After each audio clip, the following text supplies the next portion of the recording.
안녕하세요, 시장님. 네, 국민의힘 권한나 의원입니다. 먼저 시정 질문의 기회를 주신 의장님과 선배 및 동료 의원님들께 감사의 말씀을 드립니다. 저는 오늘 고산동 주민은 물론 의정부 시민 모두가 궁금해하는 의정부 복합문화 융합단지 도시개발 사업 중 고산동 물류센터 추진 과정에 대해 시장님께 질문 드리고자 합니다.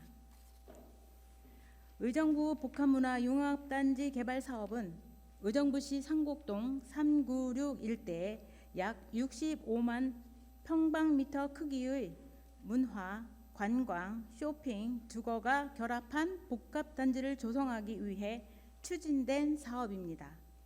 본 개발 사업은 개발 제한 구역을 해제해서 추진하는 사업인 만큼 공공성을 철저히 지켜야 하며 시민과 도시의 미래를 위한 방식으로 풀어가야 합니다. 많은 시민들의 기대 속에 추진된 복합문화 융합단지 개발 사업이 시민들을 행복하게 만들기는커녕 불안과 염려, 의구심, 의혹의 종합 세트가 돼가고 있다는 비판의 목소리가 높습니다.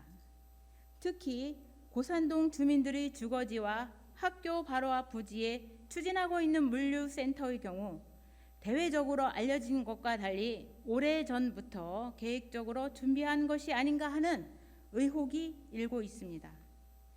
또한 미비한 교통영향평가 실시로 인해 이 상태로 준공될 경우 엄청난 교통난을 일으킬 것에 대한 염려가 큽니다. 마지막으로 의정부의 막대한 혼란과 갈등을 초래하고 있는 물류센터를 추진했던 이유가 무엇이며 이 사업으로 가장 큰 이익을 보는 사람들이 누구인지에 대해서도 주민들이 의심하고 있습니다. 시장님과의 시정 질문을 통해 고산동 물류센터 추진 과정에 대한 의혹들이 해소되고 문제가 발견되면 함께 머리를 맞대고 해결 방안을 찾아 나갔으면 좋겠습니다. 시정 질문을 시작하겠습니다. 먼저 개발 제한 구역 해제 관련 질문입니다. 복합문화 융합단지 개발 사업을 추진하기 위해서 의정부시는 2016년 2월 29일 개발 제한 구역 해제를 위한 도시관리계획 변경안을 국토부에 제출했습니다. 국토부는 난개발을 막기 위해 개발 제한 구역의 조정을 위한 도시관리계획 변경안 수립 지침을 마련하여 개발 제한 구역 해제를 엄격한 기준으로 관리하고 있습니다.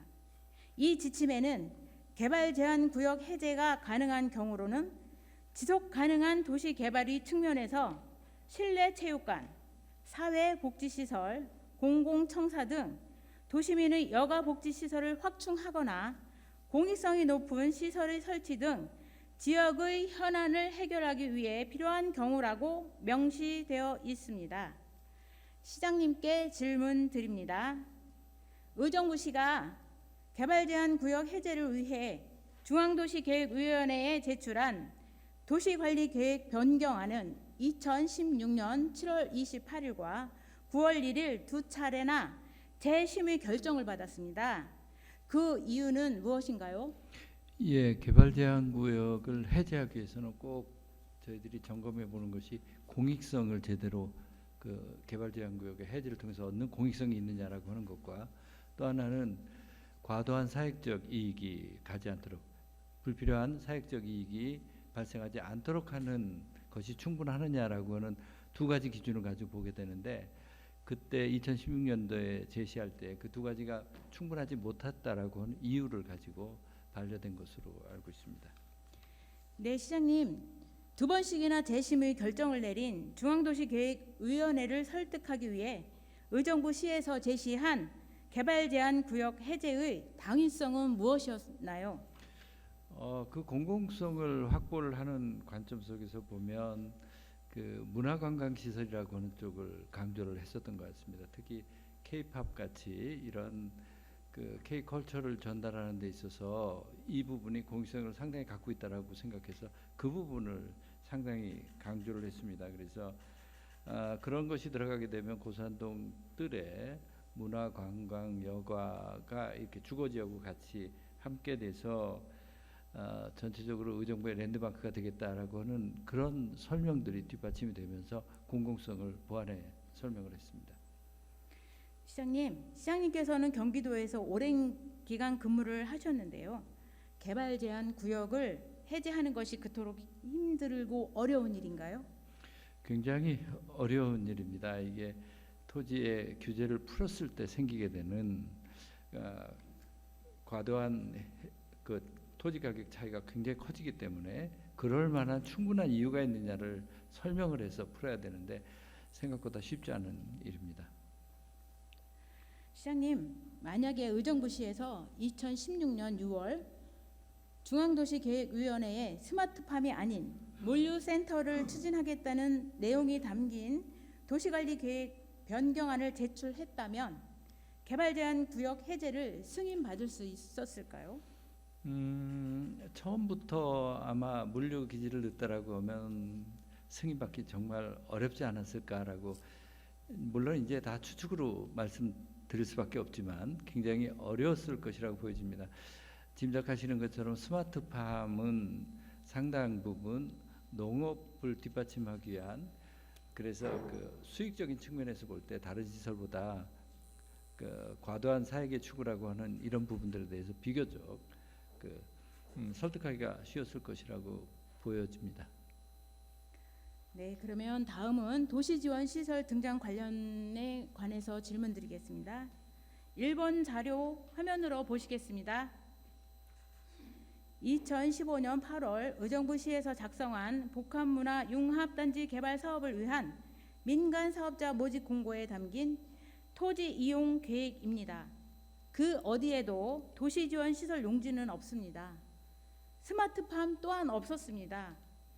시장님, 민간 사업자가 우선 협상자로 선정됐을 당시 제출했던 사업 계획서상의 도시지원 시설 부지 크기는 얼마 정도 되었나요?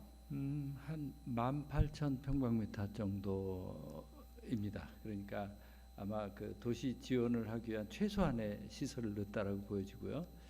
그리고 스마트팜에 관련 내용도 그때는 없었던 것으로 저도 자료로 확인했습니다.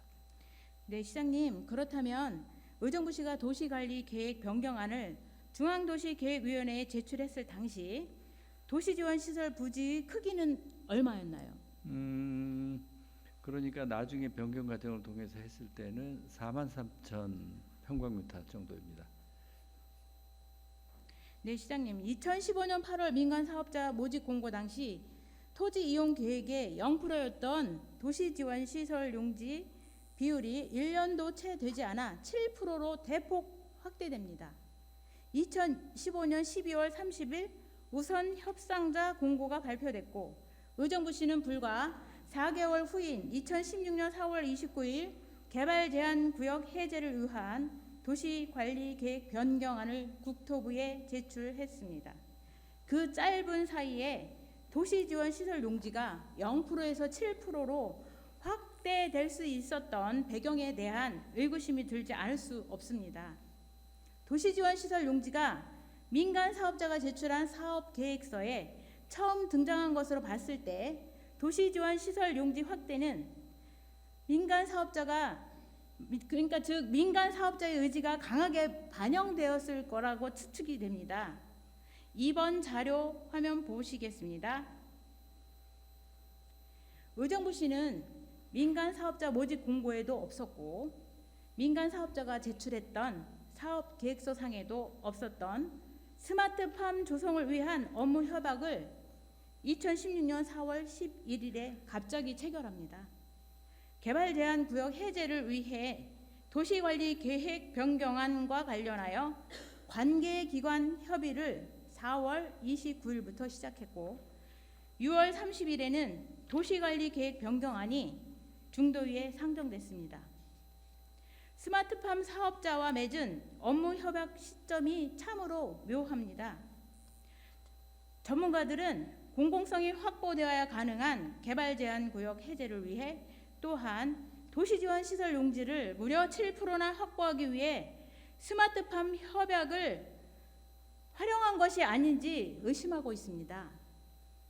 3번 자료 보시겠습니다. 의정부 복합문화융합단지 도시개발 사업을 위한 사업 협약서 중 일부입니다. 2017년 5월에 출범한 민관합동법인 의정부 리듬시티의 출자자 명단입니다. 복합문화융합단지 개발 사업의 핵심 사업이었고 개발제한구역 해제에 결정적인 역할을 했던 스마트팜은 출자자 명단 그 어디에도 존재하지 않습니다. 이때부터 스마트팜 사업은 사실상 무산됐다고 한다면 과장된 주장일까요? 시장님. 네네. 그러니까 지적하시는 부분들에 대해서 상당히 의혹을 갖고 하는 그런 부분들이 있다고 생각합니다. 왜냐하면 도시지원 시설을 7%로 넣을 때 그 7%를 스마트팜 용지를 도시지원 시설이라고 표현해서 43,000 평방미터가 들어갔는데 2017년 5월 달에는 스마트팜에 대해서 거론이 없었다라고 하는 것이 지적을 하는 부분들에 대해서 많은 분들이 문제가 있는 것 아니냐라는 지적을 하고 있는 것으로 알고 있습니다. 네, 시장님. 스마트팜 업체와의 협의는 구체적으로 언제 중단됐나요? 저희들이 자료로서 확인을 해보면 2019년 1월 30일자로 공식적으로 이제 스마트팜에 대해서는 그 관계되는 그 업체에서 스마트팜 사업을 해지를 하겠다라고 하는 양해각서를 요청을 하는 것이 공식적인 서류를 통해서 확인하고 있는 사실입니다. 네, 시장님. 의정부시가 2016년 4월 11일 스마트팜 조성을 위한 업무 협약을 맺은 이후 2019년 1월 30일 양해각서 해지를 요청하면서 협의가 중단될 때까지 스마트팜 조성을 위해 어떤 실질적 노력을 진행했는지 서면으로 제출해 주시기 바랍니다. 알겠습니다. 다음은 물류센터 추진 관련 질문입니다. 2016년 9월 22일 도시관리계획 변경안을 중앙도시계획위원회로부터 조건부로 승인을 받고 의정부시 2018년 4월 사업의 시행 승인 고시를 홈페이지에 게시합니다. 의정부 복합문화융합단지 사업 추진에 대한 구체적인 내용이 처음 공개된 문서입니다. 4번 자료 화면 보시겠습니다. 고시 중 도시지원시설 관련 페이지입니다. 주 용도 상위에는 원예시설, 첨단 농업시설, 농업연구 관련 시설 등 스마트팜 관련 시설이 나열되어 있습니다. 그런데 그 밑에 창고 시설도 포함되어 있음을 알 수 있습니다. 시장님, 건축물에 대한 주 용도에 창고 시설이 포함되어 있으면 물류센터 건축을 추진할 수 있는 것인가요? 그리고 또한 사업 시행 고시 작성 시 건축물 용도에 창고 시설을 포함시킨 것은 의정부시의 의지였나요? 아니면 사업자의 요청이었나요? 예, 우선은 창고 시설이라는 거기에 명시가 되어 있는데 거기서 말하는 창고 시설이라는 것은 스마트팜을 하기 위해서 원예 시설이라든지 등등 스마트팜을 하기 위한 창고 시설이라는 것으로 이해가 되어집니다. 통상 우리가 그 지구 단위 계획에 따라서 그 정리할 때 건물의 건폐율, 용적률, 충수뿐만이 아니고 용도까지도 이렇게 정합니다. 그러니까 스마트팜을 위한 창고 시설이 아니고 그냥 창고 시설이라고 하면 물류 시설이 가능할 것입니다. 그리고 이 허용 용도를 이렇게 바꿔가는 그 과정 속에서는 리듬시티에서 의정부시로 이렇게 바꿔달라고 요청을 하면서 의정부시가 검토를 한 것으로 그렇게 확인을 하고 있습니다. 네, 어쩌다 보니 건축물 용도에 창고 시설이 포함된 것인지 스마트팜 사업을 위해 창고 시설이 필요했던 것인지 처음부터 물류센터를 염두에 두고 창고 시설을 추가한 것인지 단언할 수는 없습니다. 확실한 것은 2018년에 확정된 최초 사업 시행 고시만으로도 사업자는 도시지원 시설 내에 물류센터를 건축할 수 있는 환경을 갖췄다는 것입니다. 5번 자료 보시겠습니다. 참으로 공교롭게도 의정부 리듬시티는 2018년에 한 부동산 컨설팅 회사에 컨설팅을 의뢰합니다. 컨설팅 내용은 물류센터 시설 등을 도입하기 위한 개발계획 변경 논리 개발입니다. 스마트팜을 조성하겠다며 도시지원시설 용지 7%를 확보해놓고 사업 시행 고시가 나오자마자 물류센터 도입을 위한 준비를 은밀하게 진행했던 것입니다. 처음부터 민간 사업자가 물류센터 추진을 계획했을 것이라는 전제 속에 일련 과정들을 살펴보면 의아한 점이 또 발견됩니다. 6번 자료 화면 보시겠습니다. 2018년에 올라온 최초 사업 시행 고시인데요. 유독 도시지원시설 용지에만 획지 분할이 가능하도록 적혀 있습니다. 복합문화융합단지 내에 그 어떤 시설 용지도 획지 분할은 불가능하다고 명시되어 있습니다. 실제로 도시지원시설 용지는 스마트팜에서 물류센터로 변경됨과 동시에 1-1과 1-2로 획지가 분할됩니다. 시장님, 물류센터 1-1과 1-2 사업자는 교통영향평가를 실시했나요? 예, 그 두 필지 중에서 1-1에 대해서는 교통영향 평가를 했고요. 1-2는 기준 면적 이하라고 하는 것으로 해서 교통영향 평가를 하지 않았습니다. 네, 시장님. 담당 부서에 확인해 보니 유일하게 교통영향 평가를 받은 1-1 부지는 교통영향 평가를 받을 당시 법조타운 조성 계획을 반영하지 않았다고 합니다. 법조타운 조성 계획을 반영하고 물류센터 1-1과 1-2를 전체로 합쳐서 교통영향 평가를 다시 실시해야 하지 않을까요, 시장님? 예, 이게 이제 법적으로 선행되어진 건 하긴 하지만 지금 시각으로 본다면 그 법조타운이 들어왔을 때 그 교통영향이 전반적으로 영향을 미치기 때문에 저는 교통영향 평가를 해보는 게 필요하다라고 하는 그런 전제를 갖고 있습니다. 현재 거기 교통영향 평가 그 물류단지에 대한 평가를 보게 되면 물류단지는 주로 그 러시아어 시간이 아닌 다른 시간을 이용하기 때문에 그렇다라고 이렇게 되어져 있는데 그것이 실제로 법조타운과 연계되어져서 어떤 영향이 있을까라고 하는 것들은 제가 반드시 꼭 짚어봐야 될 사안이고요. 그리고 이게 물류기지가 반드시 러시아어 기간이 아닌 시간에만 이용한다는 보장도 없는 사안이고 또 인근에 학교라든지 또 아파트가 가깝고 이런 부분들에 대해서 전반적으로 살펴볼 필요 있다고 생각합니다. 네, 지금 상황에서도 저희 시청까지 오는데 의회까지 오는데 출퇴근 시간에는 엄청 길이 밀리고 있습니다. 다음 물류센터 사업자 관련 질문입니다. 시장님, 물류센터 1-1의 사업자는 코레이트 리듬시티입니다. 의정부 리듬시티의 최초 출자자가 아닌 회사가 어떻게 해당 부지를 매입할 수 있었을까요? 예, 이게 이제 당초 그 도시개발법의 맹점 중에 하나였는데, 그러니까 처음에 출자자가 아니다 하더라도 제3자의 법인을 만들어 놓고 이 법인이 다시 출자에 합류할 수 있도록 이렇게 하는 방법을 통해서 이것이 제3자가 합류하게 된 이런 경우입니다. 이것에 대한 문제점들이 지적이 되면서 법률이 개정된 것으로 이렇게 알고 있습니다. 네, 7번 자료 화면 보겠습니다. 코레이트 자산운용은 고산동 물류센터 조성을 위해 2020년 7월 29일 코레이트 리듬시티를 설립합니다. 그리고 두 달 뒤인 9월 25일에 의정부 리듬시티의 출자자로 합류합니다. 이후 10월 29일에는 해당 부지를 360억 원에 매입합니다. 일사천리로 진행됐어요.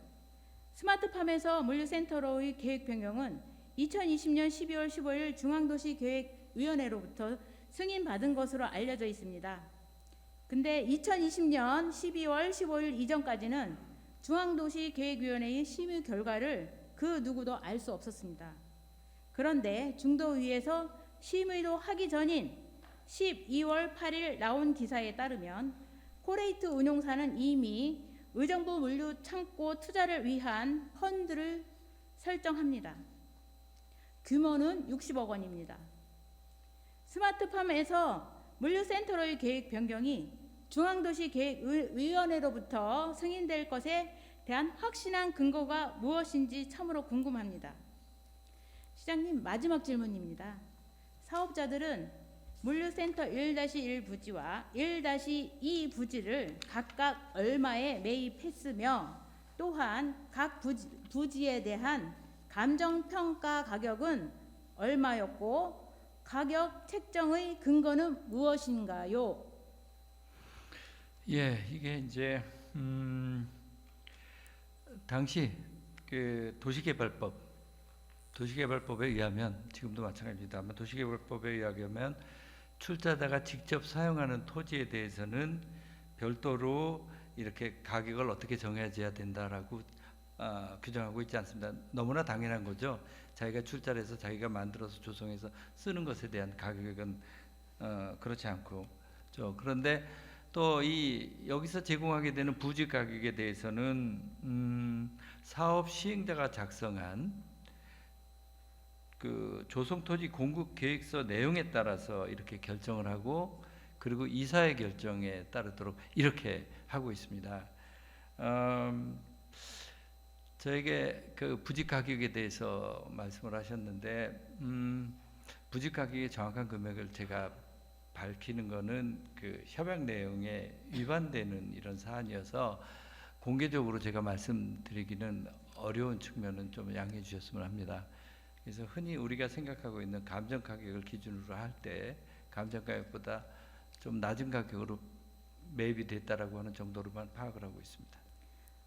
좀 전에 말씀드렸다시피 감정평가 가격도 좀 알려주시기 바랍니다. 네네, 저희가 이 부분은 비공개로 알려드리는 네. 걸로 그렇게 하겠습니다. 이게 네네. 이 사적인 그 거래이고 계약 내용에 의하면 제가 공개를 하는 경우에 상대방의 동의를 얻어야지만 공개를 하도록 이렇게 돼 있어서 제가 공개적으로 말씀드리기 어렵다라고 하는 것은 좀 양해해 주셨으면 합니다. 네, 성실하게 답변해 주셔서 감사드립니다, 시장님. 제가 마지막에 부지 매입 가격과 감정평가 가격에 대해 질문을 드렸던 이유는 복합문화융합단지 개발 사업을 통해 의정부시에 남겨질 이익이 매우 걱정되기 때문입니다. 복합문화융합단지 내 부지들은 소수의 사람들에게 수의계약 방식으로 분양됐습니다. 공개 입찰을 통해 매각했다면 훨씬 많은 부지의 분양 수익을 올릴 수 있었을 텐데 복합문화융합단지는 거의 모든 부지를 수의계약으로 출자자들에게 분양했습니다. 만에 하나 출자자라는 이유로 부지의 분양 가격이 감정평가 가격 이하로 책정됐다면 개발 사업의 이익은 의정부시가 아닌 민간 사업자에게 돌아가게 될 것입니다. 한간에 들리는 이야기로는 출자자들은 준공전에 부지를 매입한 가격보다 더 비싸게 팔 수 없다는 협약을 체결했다고 합니다. 그것이 의미하는 바는 출자자들은 준공 이후 부지를 매입 가격보다 더 높은 가격으로 팔고 떠날 수 있다는 것입니다. 복합문화융합단지는 도대체 누구를 위한 개발 사업인가요? 제가 오늘 이 자리에 김동근 시장님과의 시정 질문을 통해 말씀드린 내용은 전체 중 극히 일부일 수 있습니다. 의정부 시민으로서, 의정부 리듬시티 대주주로서 우리는 진실이 무엇인지 정확히 알아야 합니다. 그것은 우리의 권리이자 의무입니다. 복합문화융합단지 개발 사업이 마무리되기 전에 시민들이 갖고 있는 의혹은 명명백백 해소되어야 합니다. 김동근 시장님께 요청드립니다. 의혹으로 가득한 고산동 물류센터 추진 과정에 대해 특별조사단을 꾸려주십시오. 특별조사단에 주민, 시민단체, 전문가, 행정부, 시의회를 포함시켜 주십시오. 여기 계신 의원님 한 분 한 분께서도 물류센터를 백지화로 원하고 있습니다. 시의회도 함께 힘을 모아 고산동 물류센터 추진에 대한 실체적 진실이 무엇인지 밝혀내고 문제점이 있다면 그것을 바로 잡겠습니다. 이상으로 본 의원의 시정 질문을 마치며 지금까지 경청해 주신 의장님과 선배 및 동료 의원, 공직자 여러분, 그리고 47만 의정부 시민 여러분께 깊은 감사의 말씀 드립니다. 고맙습니다.